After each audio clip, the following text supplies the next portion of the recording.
We'll play a little music. Okay.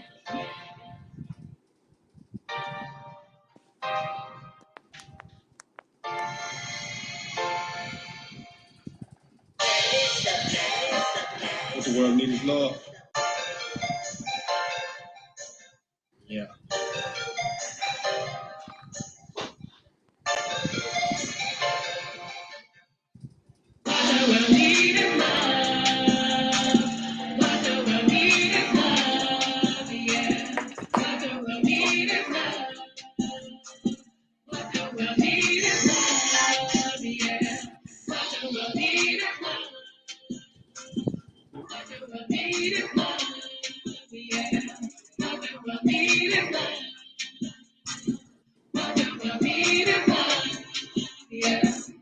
This is supposed to be the land of the free, and the home of the brave. Mouth just got big money now. He can let a couple meal chip it down to his slaves. Give them what they want, watch them behave. Get them out the double minds in the grave. Break a hope, come out of that cage. Just serve for God, though you already slaves. Shout how the world feel like a dictate. Trying to put in my hand, fall right on my face. Instead of love of God, don't kiss it by grace. The son of Jesus Christ who determined my fate. Even when I'm down, put a smile on my face. The world trying to tell me that I need to get a taste. Trying to shove it down my throat, get the cake anime. It's all about the mess that I'm trying to relate. That's me down while I run this race.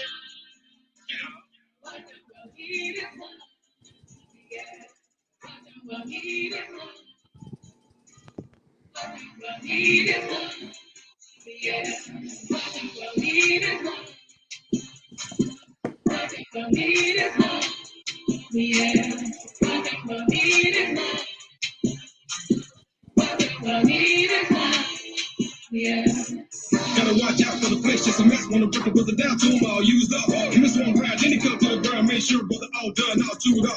Frank step in, give me a new look. I went skydiving out in that good book. Now I'm all up on it, got a true look.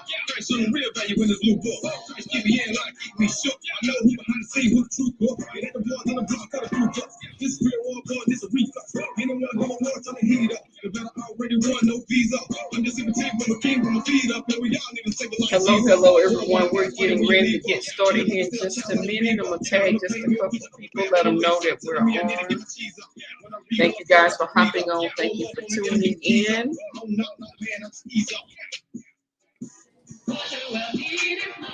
Tonight, we're going to be discussing mental health with our therapist, Miss Muckles. I want to say thank you to her for being willing to come and sit down and talk with us about this tonight or this evening. So, guys, just come on and hop on. Just please tag and share, grab you some pencil and paper. This is a topic that's near and dear to Land Foundation Life Center heart. And we always try to observe Mental Health Month, Mental Health Awareness Month, which is in May. And so please hop on. As you hop on, make a comment. Let us know that you're watching. And go ahead, tag and share. Grab a pen and paper. We'll take just a few questions at the end, but we're going to get started here in just a minute. Just give me a little. Y'all know, I'm anybody that hang with me with Single Saving Day, you know I'm slow with tagging people. But we're going to get started here in just a minute.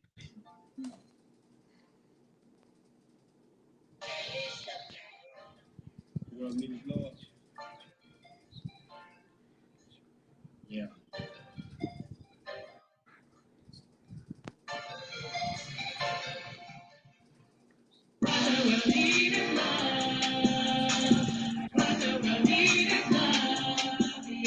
Once you hop on, just make a comment. Let us know that you are watching. Thank you guys for hopping on. Thank you for tuning in. Please tag and share. Grab a pen and paper.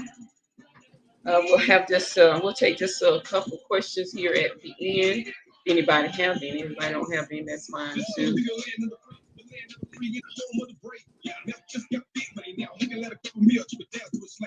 Even when they won't watch them behave. Get them out the double minds in the grave. Break a hope, come out of that cage. Just serve for God, though you already slaves. Shout by the world feel like a dictate. Try to put in my hand, fall right on my face. Instead of love of God, don't kiss it by grace. The son of Jesus Christ who determined my fate. Even when I'm down, put a smile on my face. The world trying to tell me that I need to get a taste. Try to shove it down my throat, get the cake anime. It's all about your I'm trying to relate. Slow me down while I'm running this race.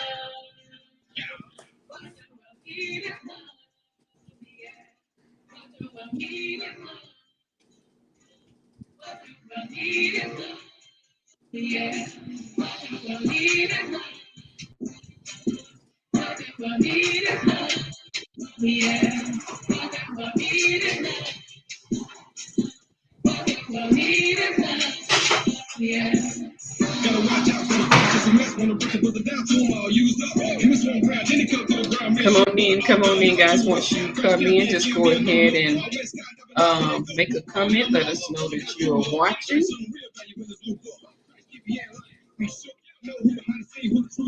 Tag and share, tag and share. Please grab a pen and paper. We're going to talk about mental health awareness with Miss Muckle. We'll turn it over to her in a few minutes, let her introduce herself and tell us about her and her practice and how we can get in contact with her. Just giving everyone just a couple of minutes here. I'm giving myself some minutes.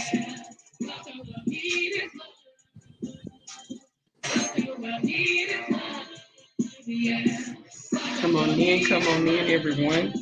Once you hop on, just go ahead and make a comment. Let us know that you're watching, that you're tuning in. Please tag and share, tag and share.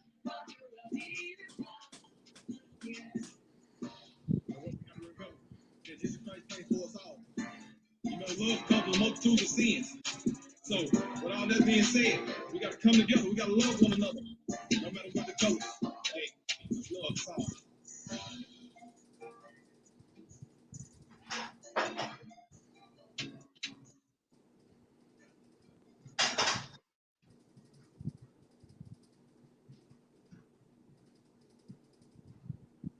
Okay, guys, what we're going to do is we're going to go ahead and turn it over to Miss Muckles and let her introduce herself and tell us a little bit about her. And we're going to go ahead and get started.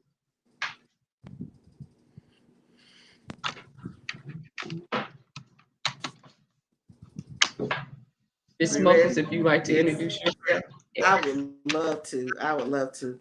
Hey, everybody. My name is Myra Muckle, and I'm a licensed professional counselor in the state of Georgia. And first, I want to say to Miss Renee, thank you so much for inviting me to come. I love pouring back, giving back, and every opportunity I have to reach our community, I am up for it. And so I'm really grateful to you and Lane Foundation's Life Center for having me on tonight. I do not take this for granted. You could have asked anyone else and you chose me. So I'm really grateful. So just a little bit about myself. Like I said, I'm a licensed professional counselor in the state of Georgia. I am, my specialties are trauma. I'm a clinically certified trauma professional, and I'm also a master's level addiction counselor. So those are my two passions, if you will. My two specialties is trauma and addiction, but I also work with people from many different facets of life with many different mental health issues. I I do not have the gift to work with children, so I don't work with any kids, but anyone over the age of 18, those are my clients, and that's who I work best with. My practice is in Gainesville, Georgia, 842 Oak Street in Gainesville. And if you don't know where that is, a landmark for all of Gainesville is the Red Shoe House on Oak Street. And so I like you're going to Gainesville High School, and I'm right next door to them. I purposefully chose that space because if people needed to walk to me, I wanted to be available. If that was their only means of transportation to get some help was their feet, then I wanted to be available. So I chose that spot on purpose. I wanted to come back to my community and be a part of the solution and not just always complaining about what was going on, but I wanted to help. I wanted to serve my community. I'm very passionate about that. So thank you for allowing me to be here. Anything else? Oh, I can say this. I am married. I'll tell you a little bit about that part. I'm married. I have 4 children and I have 3 grandchildren. So And I hear you out visiting the grand. I am. I'm in Memphis right now. They're in there. They're like, my granddaughter's like, Gigi, how long is it going to be? How long are you going to be gone? And I'm like, I don't know, but I'll be back, baby. I don't worry about it. I know. I tell you, there's nothing like the grands. I tell you, I tell my kids all the time, and they think I'm joking, but I'm really not. If I knew it was going to be this great to have the grands, I would just skip raising y'all and Right. just went straight to being grandmother. Exactly. Exactly. You I are so love it. true. I What you're saying love is it. true. Yeah. It So, is. I love it. Such a blessing. Well, I want to say thank you to everyone that's hopping on. Please tag and share, tag and share. Grab a pen and paper mhm. as we're going to dive into some questions, and then we'll have a little Q&A at the end if anybody have any questions that they may have like to ask her while we got her here with us tonight, which is such a Absolutely. blessing and an honor and a Thank you. privilege, and I don't want to take that for granted. Thank you, thank you, thank you for giving us some of your time. I Absolutely. want to just hop right in here, guys. We're talking about mental health awareness because, of course, May is Mental Health Awareness Month, and we want to Mhm. observe that because it's near and dear to my heart. I have some family members who are schizophrenic, Mhm. number of family members. Um, so let's just hop. I want to start right there since Okay. that's near and dear to me. Okay. What advice would you give to the family who have family members who are schizophrenic?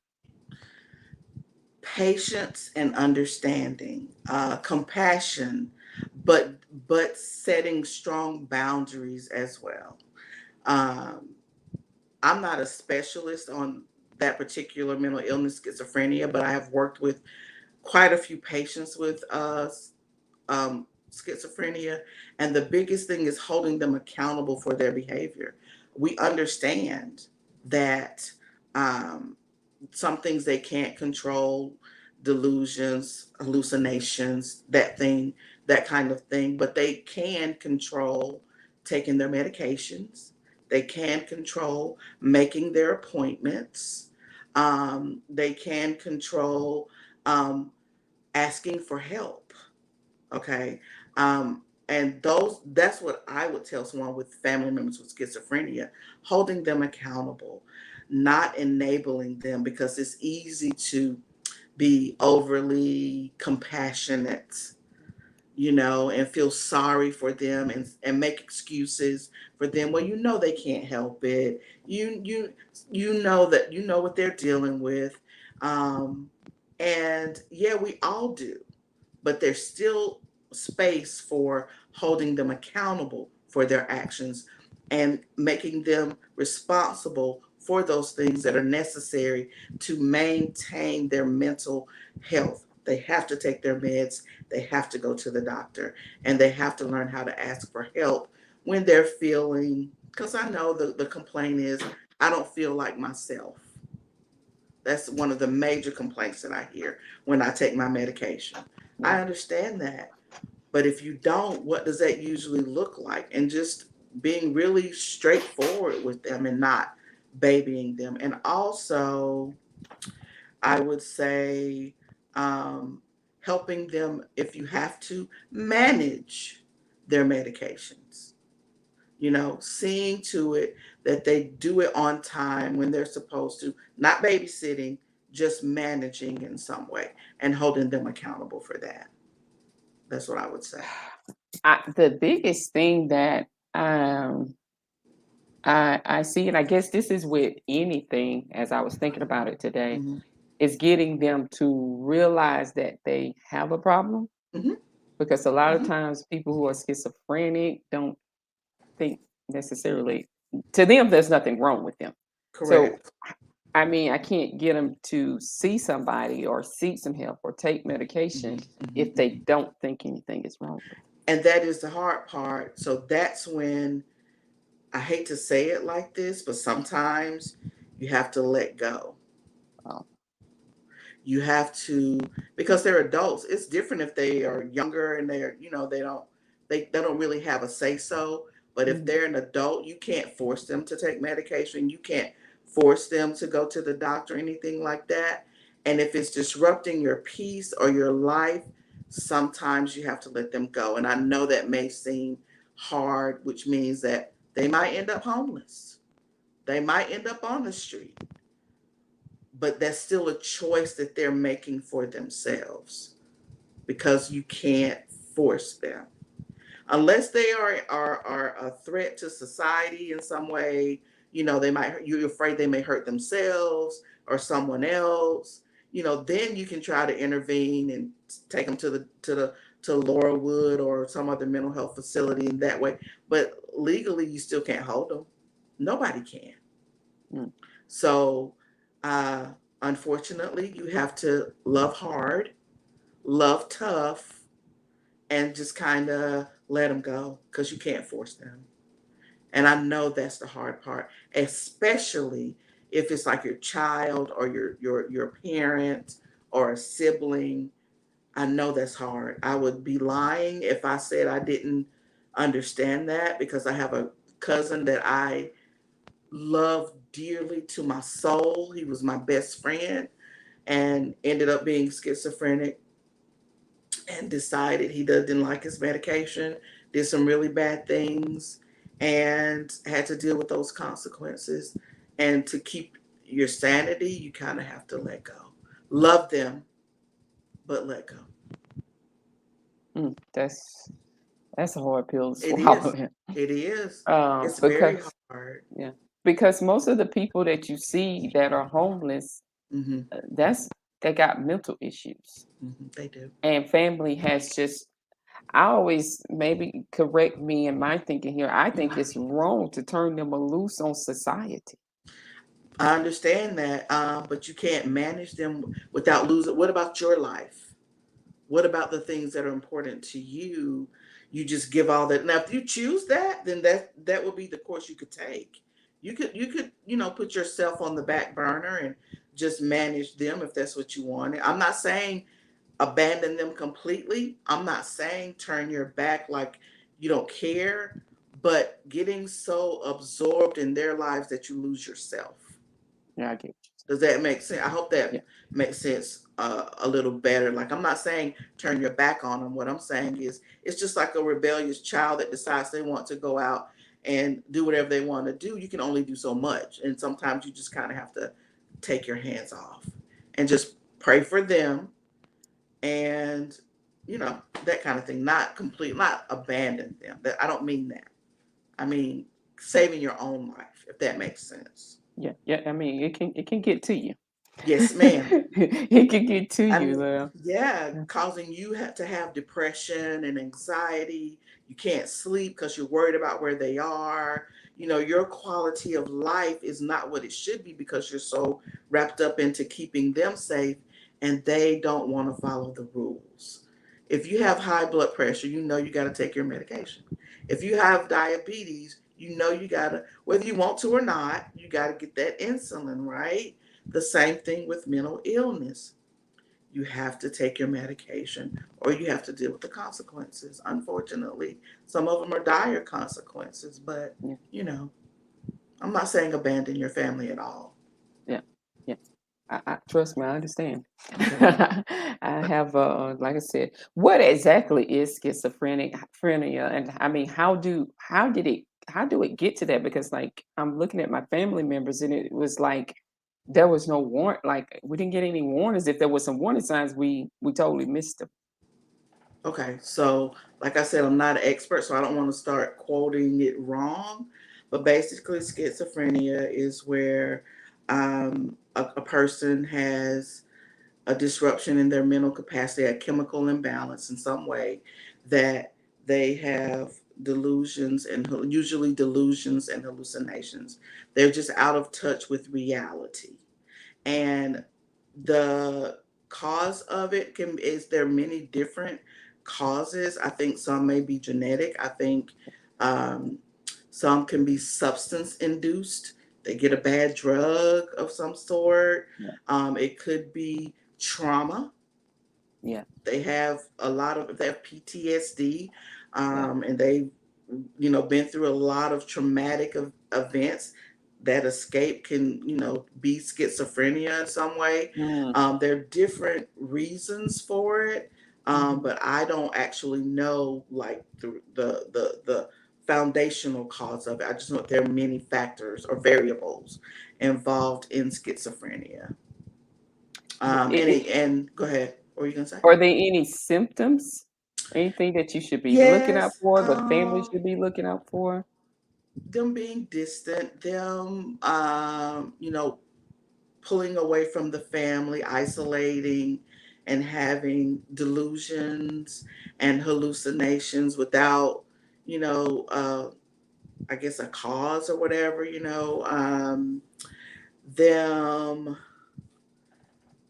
feeling a little paranoid about situations, people, they start getting really obsessed with things or people hurting them or even the world coming to an end or they get really obsessed with those types of things. If you start seeing that them, you can just watch for things like that. That doesn't necessarily mean they have schizophrenia, but those are some of the symptoms that I've had in my experience with people. It just kind of started, and I do know that they sometimes they start as children with um, the delusions of grandeur or whatever, and the hallucinations, but not always. And you just look for those types of things. Them just really they usually pull away from the family, from people that they're close to, and have different hallucinations and things like that. So I just want to go ahead and say hello, everyone. Thank you for hopping in. We're talking about mental health awareness because May is Mental Health Awareness Month. This is something near and dear to my heart, and we was so ever gracious to have the lovely Miss uh, Muckle, which is a licensed therapist, with us tonight. If you mhm. have any questions, please put them in there. If it's caught early, is there such thing as catching it early? Does that make a difference or no? In my experience, I haven't like catching it early and then stopping it or something like that. Is that what you mean? Yeah, Or just catching? I think so. I think that you may notice it as a family member, but sometimes we're in denial. And yeah, how do you confront someone saying, yeah, I think maybe you need to go see us? I think you need to go talk to someone. That's a hard conversation to have. But you can still do it. It's just a hard conversation to have, and recommend that they go to the doctor, go see, just go to first start out. Maybe you want to talk to your primary care physician because it's hard to say, I think you need to see a yeah, psychiatrist, yeah, because people saying, what are you trying to say? I'm crazy. yeah, yeah. So ask them to have a physical. Sometimes if they have a physical, the primary physician can pick up on symptoms and signs of schizophrenia, and then they can make a recommendation for it, which would actually be better for any family members involved, because you telling someone you need to go see a psychiatrist, it could cause a rift in the family or Yeah. whatever. And starting with the primary care physician, I think that would be a great place to start. um, and just noticing signs. And if you're in a place where you can have a conversation with them, then go for it. But sometimes that's very uncomfortable and can cause a lot of problems because nobody wants to feel like they're crazy. Yeah. Now, it's different if they come to you, because sometimes it happens. I'm not feeling like myself. If they confide in you, they've been having hallucinations, paranoia, then maybe you can walk with them through it to a psychiatrist, if that makes sense. Or start with a therapist like me. I can't diagnose schizophrenia or anything, I can't treat it, because they need medication for that. Yeah. But just say, well, maybe you should talk to a counselor if you're feeling like this. And then Mhm. the counselor or therapist, or even if it's a social worker, can make that referral too. Does that make sense? Yeah, that makes sense. Okay. I totally can understand that. Okay. So, I mean, you hit on a couple things, and I want to backtrack just a little bit. Hmm. I want to talk about, can we address that stigma? How can we overcome the stigma? I know when I tell people, like, I'm going to see a therapist, what's wrong with you? Right. And I hate to Right. say it in general, but you know how it is in the Black community. I It's not a do. very, I opening do. thing. And then, it seem to collide with religion. A lot of times people say people who are schizophrenic, oh, they're the devil's talking to them. That's them demons talking to them. They need to have those spirits cast out of them. What's your thoughts on that? Okay, so first, the stigma is more of us going to therapy. Okay. That's how we beat the stigma, and us talking about it. You opening up this platform for a conversation. We need to talk about things. We need to normalize therapy just like we normalize going to the dentist, going to get a physical. No big deal. Check on your mental health. It's okay. And us talking about it. That's the only way we're going to beat it. That's the only way. And it's still a struggle. It's still a struggle because, like you said, we still have that faith thing, that church thing, that religious thing, those demons. You know, if you just pray hard enough, excuse me, I'm sorry. If you just pray hard enough, you can get rid of those things. You don't have to deal with being a schizophrenic or having depression or being anxious. If you just turn it all over to Jesus, you're going to be all right. Now, how many of us know people who did that and they're not okay? And they still went out and they hurt themselves. They committed suicide. They hurt someone else, you know. It takes both, in my opinion. This is Myra's speech. I think it takes both. I think we can't stop with going to church because that has not worked. It is not working. We need both. I don't, there's nothing wrong with prayer, laying on hands, casting out spirits. I support all of that. I believe in all of that. But I also believe that you have to go and get help yourself, because I always like to use this example. If you have cancer, you are not going to run to the church. Well, you might run to the church and ask for prayer, but I'm guaranteeing you, you're going to run to your doctor.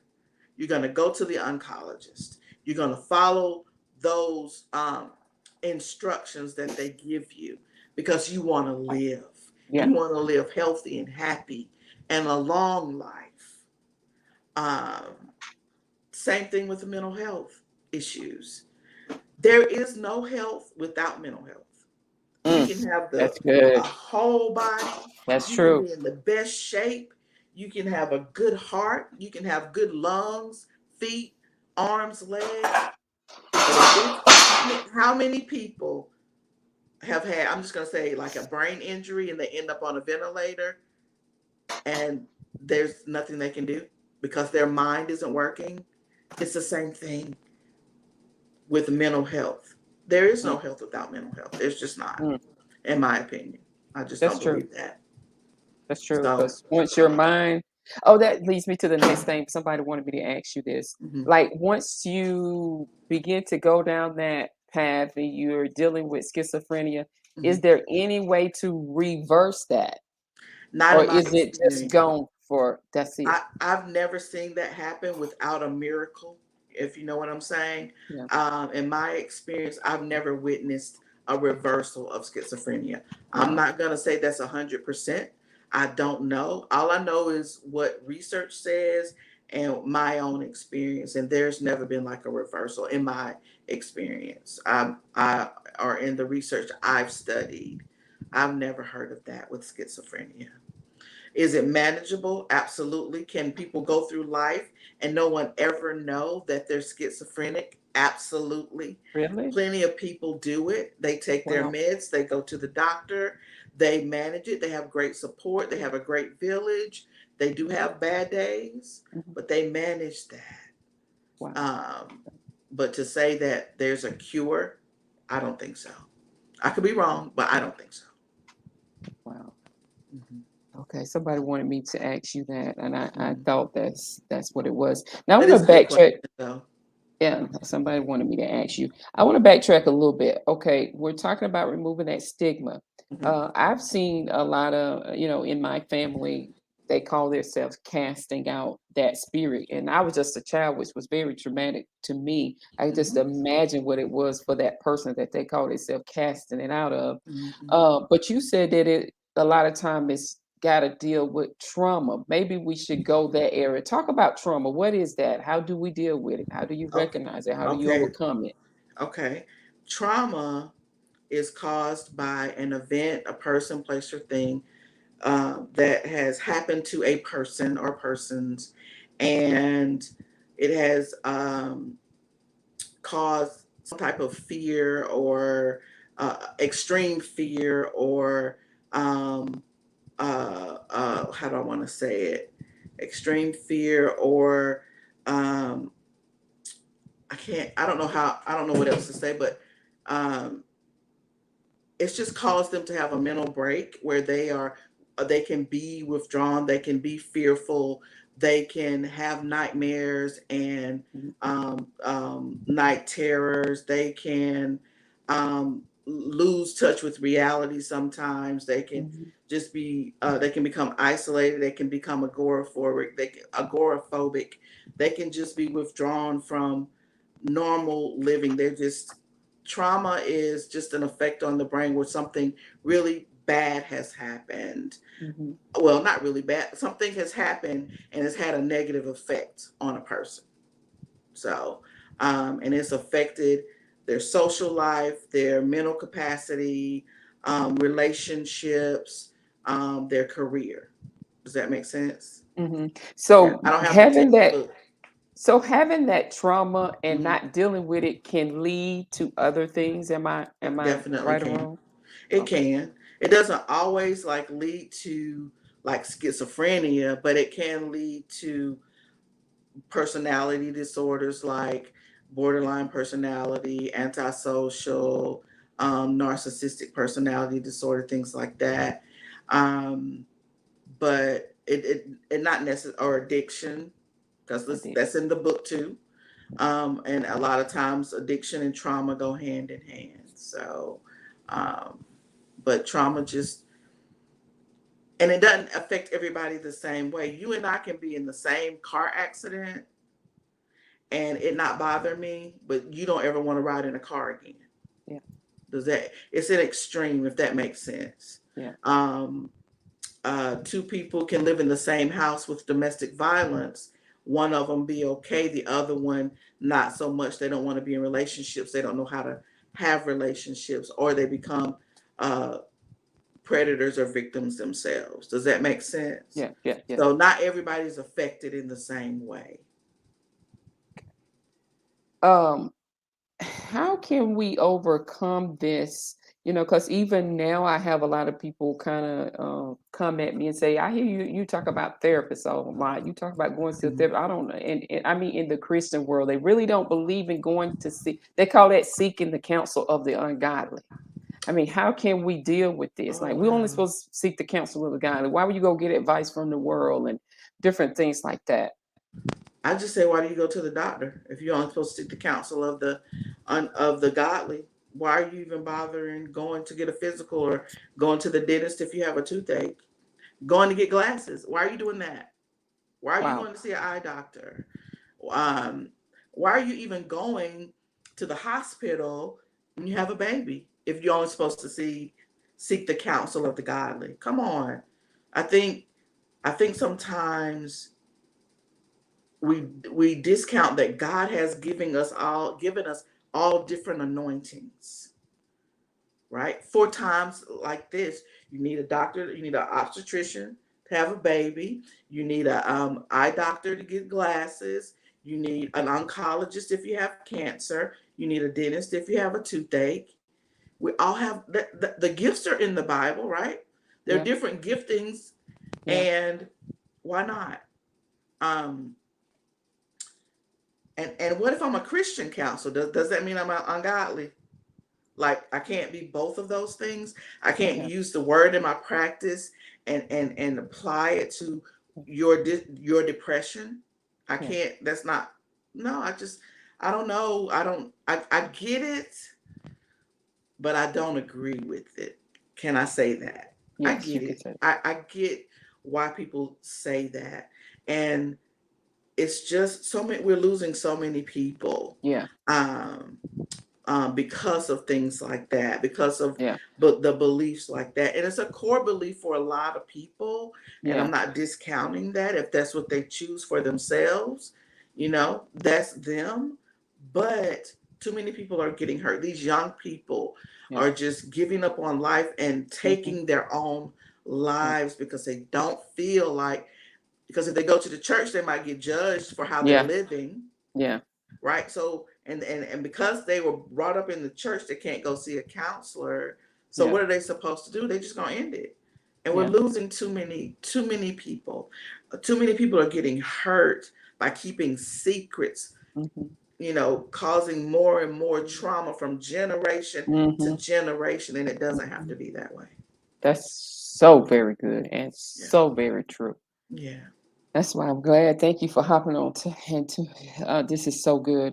That's so true. I see that playing out over and over and over and over again. And Hmm. so thank you for dealing. Okay, so with all that's going on in the world, Hmm. with what is coming in, being in the pandemic or pandemic, however you want to say, and we Hmm. got all this information being thrown at us, Hmm. what's going on in Ukraine, and Hmm. how should we deal with this right now? What would you say to the people that are listening? For our own mental health, Yeah. I think we have to unplug sometimes. I think we have to disconnect from the news media, from social media, from the opinions of other people. Do we need to be mindful of what's happening in the world? Absolutely. But we don't have to get so obsessed with it that every time we're turn around, we're listening to the news about it, radio about it, we're reading it on social media or any news website. We've just become so fixated on it. You got to turn it off sometimes and get in the word. Since we're going to talk about that, get in the word, because I mean the Bible tells us this stuff was going to happen. We knew it. It's been talked about forever, but now we need to talk about, now where is your faith, right? We know it's happening, but this is where we have to trust God. But you got to turn it off. You cannot watch it all day every day. I tell my mom, bless her sweetheart, she keeps her TV on MSNBC 24/7. Wow. And then when I go over there, she's upset and she's depressed and she's scared. And I'm like, Mom, you got to protect your eye gates and your ear gates, baby. You can't have all of that stuff coming in 24/7. You need to know that it's happening. We need to be aware, but you have to unplug sometimes.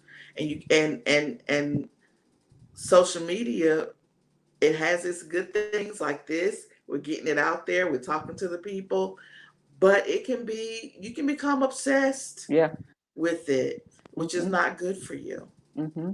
It is just not good for you. So you gotta balance. I think we have to find balance with anything in Yeah. life, and when it's out of balance, right? When Yeah. fear comes in, when our brains we've been hurt by someone, and so the chemicals in our brain, they get off kilter, and we don't know what's right and what's wrong. That's when we have Yeah. issues. Okay, we have this thing. I hear my kids talk about this. I'm talking. Let's talk about the younger people since you brought them up. I Hmm. hear them talking about the meta world, and you see where these kids are hurting themselves because they're in this meta world and they don't want to come out of it. Kind of, can you speak on that a little bit? What would you say to parents? What would you say to children that's dealing with depression? Because, like you said, a lot of children are depressed and they're Hmm. taking their lives. What Hmm. would you say to the moms? What would you say to the parents? What would you say to the children? To the parents, I would say listen to your children and get in their business. I know that the world believes now that they have a right to privacy. I do on some levels, but you need to know what's going on with them. You need to get involved. You need to show up. You need to ask questions. Even if they don't like it, they'll be okay. They'll get over it. But staying in their business, so to speak, and but without judging them, without putting them down, without telling them they're going to hell. You know, being empathetic, being confrontational, but being loving and supportive as well. We may not agree because, my parents didn't agree with the stuff that I was doing. I didn't agree with all the stuff my kids were doing, but just being present, giving them a safe space. I think that kids need these three things. They need to be seen, they need to be heard, and they need to feel safe. Seen, heard, feel safe. Without those things, they're not going to open up to us. They're going to keep their secrets. They're going to talk to each other and Yeah. make plans, but they're not Yeah. going to talk to us and give them the right to talk to someone else if they don't feel comfortable with you. Yeah. Like, if you don't feel comfortable with me, son, talk to your uncle, talk to your auntie, just talk to someone. For the kids, I would say stop comparing yourself to other people. Your time is coming. You don't have to have what other people have to be happy. You don't worry about the likes on social media. Don't worry That's good. about the followers. That's good. Don't worry about the $400 pair of tennis shoes.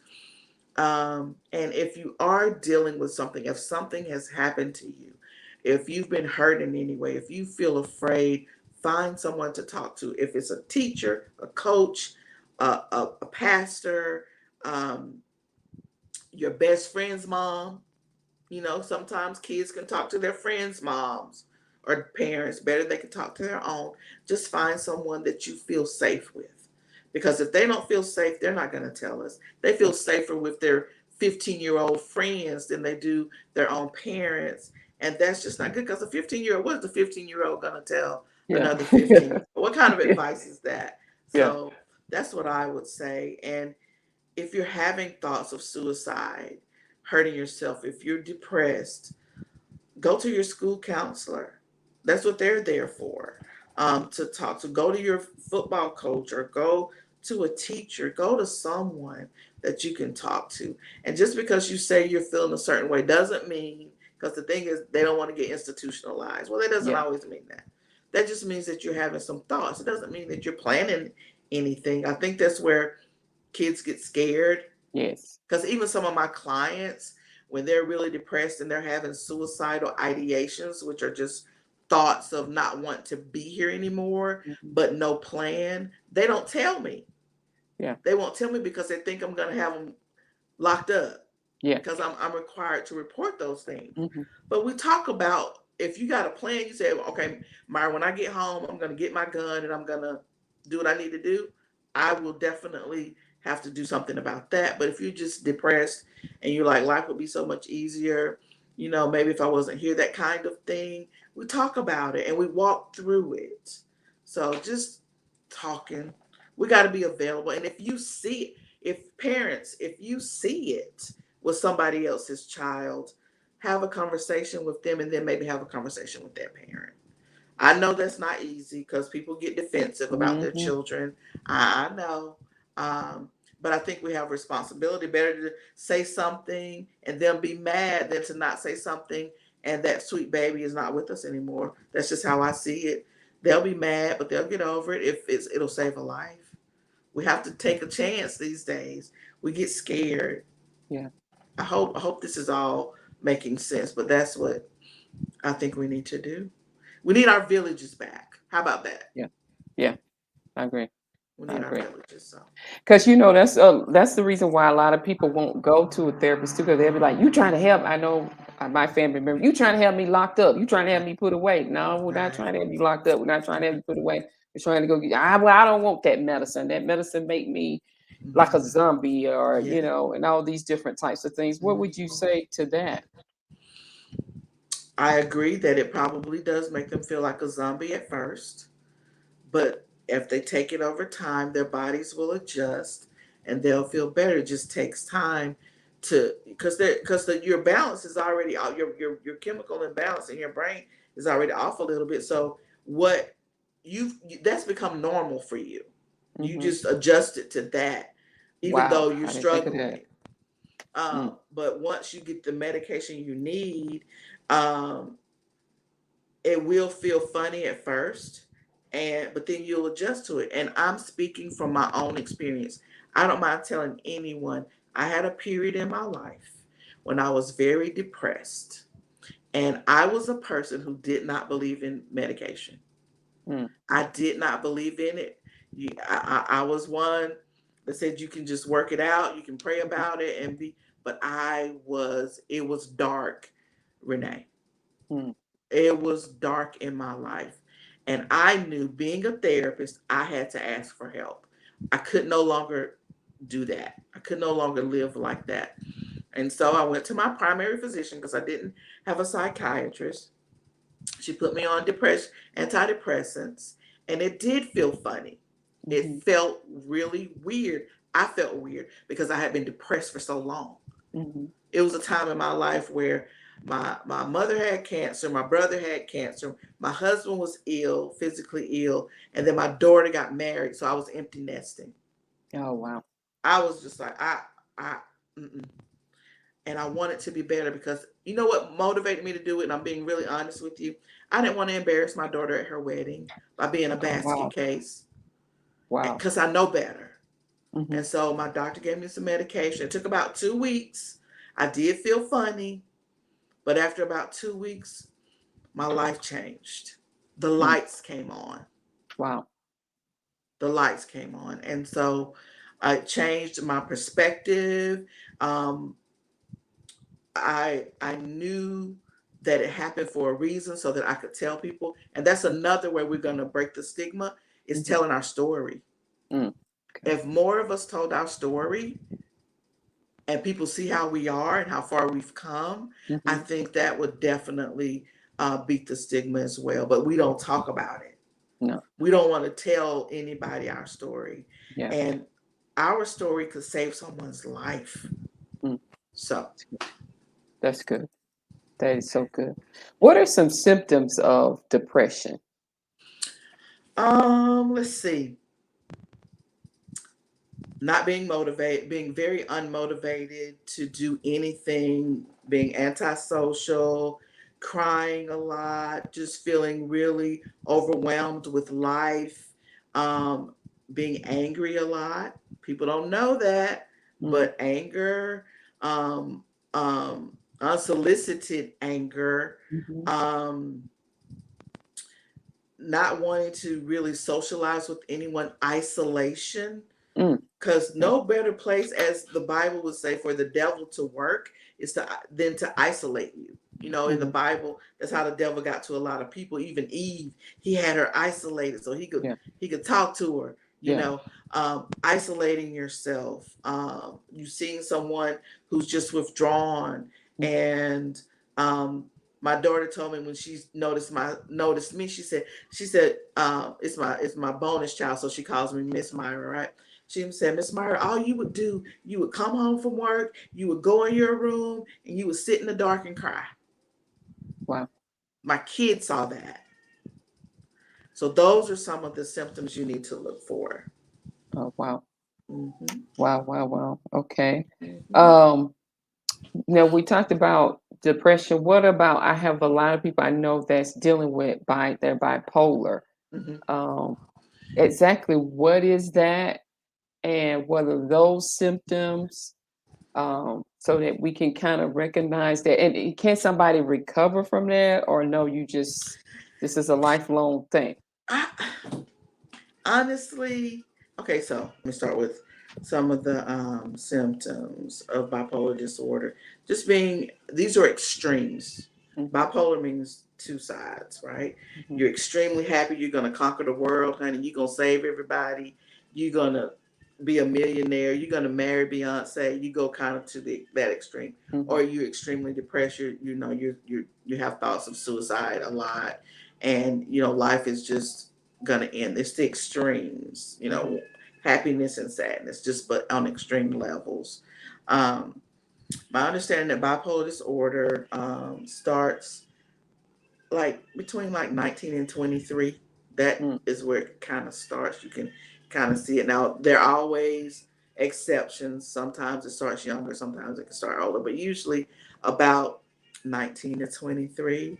And then my understanding is that with the right treatment, eventually it could get better. I'm not saying go away, but it could get better. And of course, is managed with medication. What was your other question about bipolar disorder? What'd you say? Um, I think you answered. I think I was asking about symptoms and could they is there we like we like cures Like for cures, things. yeah, we And it do. seemed like when you're We do. dealing with correct me if I'm wrong, but it seems like when you're dealing with mental things, there's no cures. There are some, like you Oh, can there's learn, like my depression is what they call situational depression. There are mhm, different types. So mine okay. was situational. It was severe because of the frequency. So when you talk to your therapist and you get assessed, it really breaks down into categories: mild, moderate, severe, and some of it can be caused by chemicals and stuff like that. So that's what I'm saying. But mine was situational, which meant I was only feeling those symptoms because of the situation I was in with Okay. mom cancer, brother cancer, those things. Once those things balanced out and we were good, my depression kind of lifted. Like at this point, I don't have to take anything, but I did take antidepressants for probably about 6 years. Mm, Um, so would I say mine got better? Absolutely. Because I okay. don't deal with those symptoms anymore. Same thing with anxiety. But sometimes people do, they just people who are depressed for a lifetime.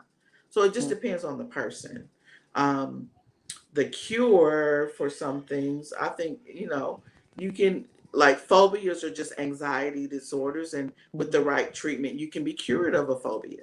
Oh. Like people that are afraid of snakes, well, they can go through treatment and eventually be cured of their fear of snakes. It's just Mhm. anxiety disorder. But Okay. now, some of the ones that don't necessarily have a cure would be like schizophrenia. I don't know if any other ones there may be, but I don't want to speak on it if I don't know what I'm talking about. But I do know Okay. that one. So, Yeah, now I'm glad you brought up anxiety because I know a lot of mhm, people have anxiety attacks, and mhm, we was talking about going through the change of life. Mine is seeming to kick up, mm, like I cannot be in a place like closed in, like I can't, and it's this mm, feeling, overwhelming feeling will mm, come over me, mm, like mm. you got to get out of here. So Right. what would you say? And I'm going through this change. It's just different. So what would Mhm. you say to that? To the anxiety. Yeah, what about anxiety? Exactly what is that? What's causing that? Because I'm thinking like, Lord, what is causing this? And Right, right. Anxiety is just a feeling of, and I'm keeping this very laymanly termed. It's like a feeling of you're out of control. Like your heart starts beating really yeah, fast. You start sweating. You can get yeah, nervous, and it's like a fear of just being out of control, mm, basically. And um, I know there's treatment for it. There's medication for it. Doctors are very careful about the medication because it is addictive. mm, Most of it's, people do abuse anti anxiety medications like Xanax, right? But some people have to have them. It is where you panic, like you yeah, feel like, oh my God, if I don't get out of here, yeah, I'm gonna die. yeah. And yeah, someone, And I Barbara would start Blackwell acting. said, it Yeah, feels I like would you start can't acting breathe. up. Yeah, Yeah. I would start acting up. I ain't lying. Like y'all better get me out of here. You better get. You're And about to it tear seemed the like room up. since I'm going through the change of life, it seemed like it's really heightening. Yeah. And that could, that's your hormones. So, talking to your doctor about that, getting them in check Okay. in some way could help with your anxiety. Learning deep breathing exercises, learning grounding techniques, which help you remember that you're safe. When you're anxious, you just want to run. You just want Yeah. to escape, Yeah. right? And so Like I gotta get out of here. you need to, you need to feel safe. Yeah. So you need to look at the moment right now and say, okay, I'm good. It's okay. Nobody's gonna hurt me. I'm okay. But that's how you kind of treat anxiety. But some people have to take medication. Now I'm a licensed therapist, so I'm not an MD, so I can't write prescriptions. So what I do is I take people through grounding techniques, learning how to breathe, actually paying attention to your breath kind of brings down all of those things. So What is grounding? Because I don't know what that means. grounding is a technique that's used so that it brings you back to this period of here and now. Okay. Usually when you're anxious, it's about something in the future, right? Something that's going to happen in 10 minutes or tomorrow or whatever. Grounding actually brings you back to this present moment. Like right now, you and I are talking. If you have an anxiety attack, you and I are talking. You're in a safe place. No one's going to hurt you. And you look, I help you look around to see that you are safe. Okay. Yeah. And actually paying attention to what it feels like for your feet to be firmly on the ground and what your toes feel like and what your chair feels like. Then you get your mind off of what you're worried about. Yeah. If that makes sense. Yeah, that makes sense. I try to do that on my own sometimes. Sometimes it works, sometimes it don't. And the breathing really, really helps. But you got to be conscious, about it. You got to think about what you're doing. You're thinking about your breathing. You're thinking about what your lungs are doing when they're filling up with air and depleting. The inhales and the exhales. You're really focused on that, so you don't be worried about anything else. That's good. That's good. So I want to talk a little bit about grief. I know we're getting almost on our time to get off. Okay. Uh, I want to talk about, with all that's going on with some people say pandemic, where we've lost a lot of loved ones and they're dealing it seems like every time I get on Facebook, somebody, family member done died, this person done died. I'm like, they dead. You know what I'm saying? And so talk about dealing with grief a little bit. It is hard right now because we're surrounded by it. I feel like we're all in a season of mourning.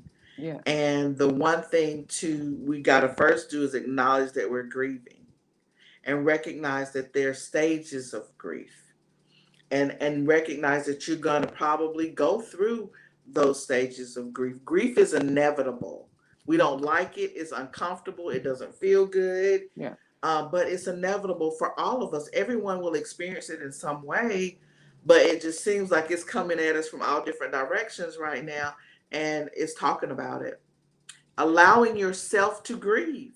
Some people don't want to. They don't want to feel that. Yeah. It doesn't feel good. Mm-mm. But giving yourself permission to be sad, giving yourself permission to say, I miss them. This breaks my heart. That's why when I lose somebody that's close, that I'm shocked about, if you'll notice, I put it on Facebook when they're really close to me and say, this is a hard one.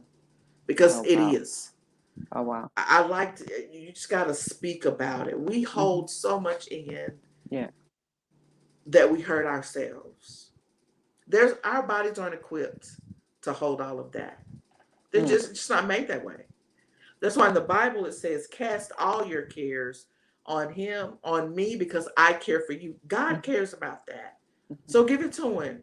Stop holding stuff. We hold too much. We hold fear. Yeah. We hold grief. And we just hold all those things in our body, and our body responds because it's not made to hold all of that. So talk about it. Wow. That's really good. Sometimes it's hard to open up to people and talk about things like that. What would you say? What would you say to somebody that's isolating themselves right now? If you are in a place where you're isolating yourself and you know it, it's gonna take a push because sometimes isolation feels safe because nobody can hurt you if you're by yourself. But take the time to reach out to at least there's one person you can reach out to.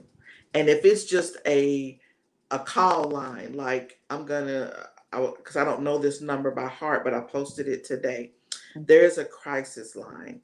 They don't know you. They can't judge you if you're worried about someone judging you. And in the state of Georgia, there's a crisis line, especially, this month being Mental Health Awareness Month, that they are people on call. They are waiting. Call them. They don't know you.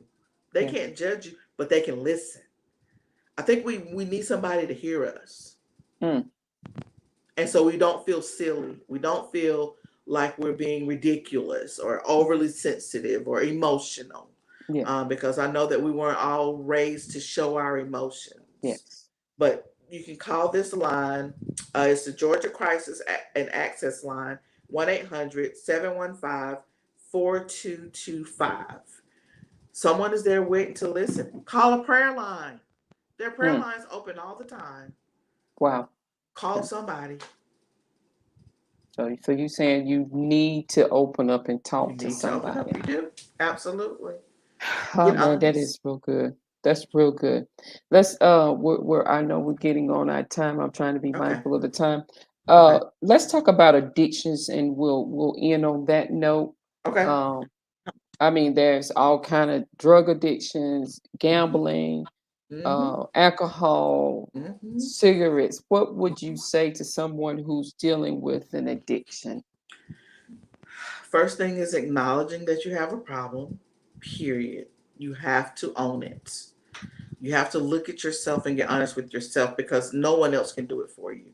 With addiction, that's a you job for sure. You have to acknowledge it. You have to take steps to go get help. AA meeting, NA meeting.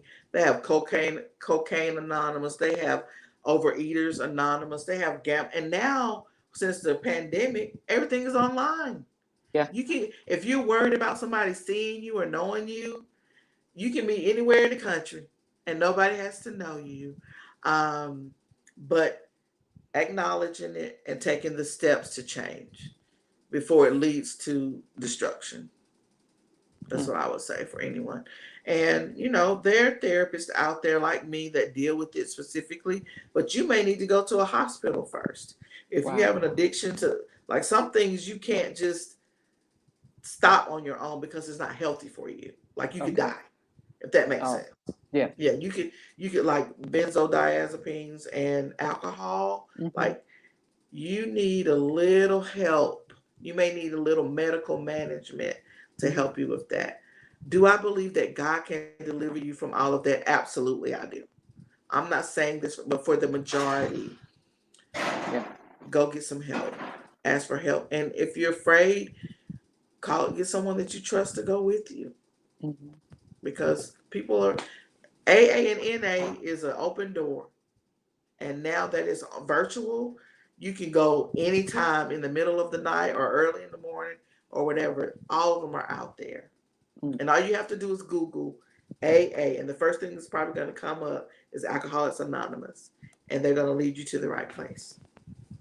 You know, I had some people that was alcoholics, and I was trying to help them, Hmm. and they said that stuff just don't. That AA, someone I go there, I'm more depressed when I come out of there, and it just don't help.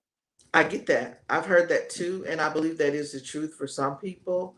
But you have to start somewhere. And if it's not AA, they have a Celebrate Recovery, which is a Bible based recovery program where you can go to. It's a few churches in Georgia. The one that I know of specifically is Lakewood. In Gainesville.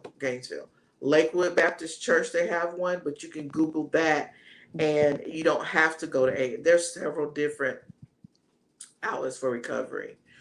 You don't have to do AA. That's just the most familiar one. That's why I brought it up. But yeah, you can do Celebrate Recovery. There's some groups out there for women who are wanting help to get clean. You just have to Google it. I don't know them all, but you just have to Google it or call a therapist. Start with me. I'm not Okay. saying call me, but I'm saying start with someone like me that has the resources that can lead you to the right place. Here in Gainesville, there is uh oh Lord, I can't even think now. I just went blank. I'm sorry. I have to send you some information, but New Hope, that's what it is, New Hope. They do assessments and they have classes and it's not all AA based. So yeah, there's a lot out there. Okay. What would you say to families that have loved ones that are addicted and they're dealing with addictions? Coming from a family with an alcoholic father, I would say, and as a professional, um, understand that they have to make the decision for themselves. You have to watch enabling them, making excuses for them, and you have to watch any any attempts to have I don't want to say it. Your life depend upon their happiness. Mm. Yeah, it's codependency is what I'm saying, Codependency. Yeah. basically. Because they are making the decision for themselves. You can't force them to get clean, just like you can't force them to use. You can't force them to stop drinking. You don't have that kind of power. It has to be their decision. And I know it's a desire of your heart for them to. I wanted my daddy to stop drinking so bad. I was like, I would be good, making all these promises, blah, blah, blah. But until he came to it on his own, nothing changed. But when he did, everything changed. We got a second chance with my daddy. And I'm grateful to God for that. So you have to remember, it's something, it's a cross they have to bear. I don't mean to sound cold or nothing tonight. I just like to deal with the reality, because we want to fix people. Yeah, that's me. And we don't have that kind of power. Yeah. It's hard to watch. It is. It's very hard to and watch. not be able to do anything. So Right. yeah. You feel so helpless. Yes. I mean, you hurt. You hurt too. You do. You do. Just watching them. Guys, if you have no questions, I'm going to turn it over to Miss Muckles and let her give us her information one more time. Okay. Let her give us some closing words, and if you don't mind, would you pray us out? Sure, yes. Okay. First, again, thank you so much for this opportunity. I like that I could be myself with you. I don't know all the textbook definitions from here, but I know from here that is my passion, that I want to see us as a community, as Black people. I want to see us help each other. I want to see us get better. I want to see us deal with our mental health issues. And I'm so grateful for this opportunity. I cannot thank you enough. Like I'm really grateful. I'm grateful to your audience. I'm grateful to those people who were filling in the gaps for me when I couldn't get my words together. I saw you, so thank you very much for helping me. And again, my name is Myra Muckle. I'm a licensed professional counselor here in the state of Georgia. I am a clinically certified trauma professional and a master's level addictions counselor. My office is 842 Oak Street here in Gainesville. The best way to reach me is my Psychology Today page. And it's just, you go to Psychology Today, you put in my name, all of my information pops up. My telephone number for appointments is 678-661-4522. That will take you to my assistant who does all of my booking for me. Finally, if you need help, call that crisis line. Don't be afraid to ask for help. Ask Renee, since y'all are here and y'all know her. Ask her if you're not comfortable reaching out to me. Ask her. She can reach out to me, and I can help you in any way that I can. And thanks again for this opportunity. Now let's pray. Father, in the name of Jesus, I thank you, God, for this time. I thank you for this opportunity. I thank you for your grace and your mercy that is always sufficient for us. I thank you, Lord, for Miss Renee Davenport, who allowed me this opportunity, who afforded me this opportunity to speak to the community. I thank you for everyone that's present today. I thank you, Lord, that they are here and that they heard something. And I pray that they heard something that they can take with them and deal with any mental health issues they may have, or with family who has it. For those who are watching the replay, I'm grateful for them as well. Lord, I pray that as we go on this journey to inform the community during this mental health month, awareness month, that people will reach out, ask for help, trust the process, and get better so that they can live their best lives in their fullest mental capacity. Thank you for healing those who are on this journey through mental health, through mental illness, Lord God. And we just love you and we honor you and we thank you for this time in the name of Jesus. Amen. Amen. Amen. Thank you guys for hopping on. Thank you for tuning in. This will be left on the page. You can always go back and look at it. And I wasn't quick tech savvy enough to type her number in, but that is her name. She said you can go to Psychology Right Today Psychology Today. and find her information there if you would like to, please reach out. I believe in therapy. I'm not lying. I believe in therapy and all the things that Miss Muckle had hit on, that trauma, that family trauma. And, a lot of times people just say, you just need to get over it. You just need to get over it. No, it don't work like that. I found out it don't work like that. You can work your way through it. And so please, please go to that page and you can book my sister. And she'll be glad to help you with that. And if not, you can reach out to me and I can connect you with her. And I know some other therapists as well. Be glad to hook you up with somebody that will suit you and your personality, that you don't mind talking to and be at ease with, because I had to shop around a little bit for my therapist, because I know how I am. just like a doctor, shop around a little bit. And so guys, thank you for hopping on. Thank you for being with us. Thank you for tuning in. This will be on here. This will also be on the Land Foundation Life Center page, and those that are on the Life Center channel, I meant to say the YouTube channel. Thank you for hopping on. Thank you for tuning in. That will be there as well. Please leave comments or anything like that. Once again, thank you to our guest tonight. Thank you for spending time with us. As always, guys, we love you. We praying for you, and be blessed. Amen. God bless you.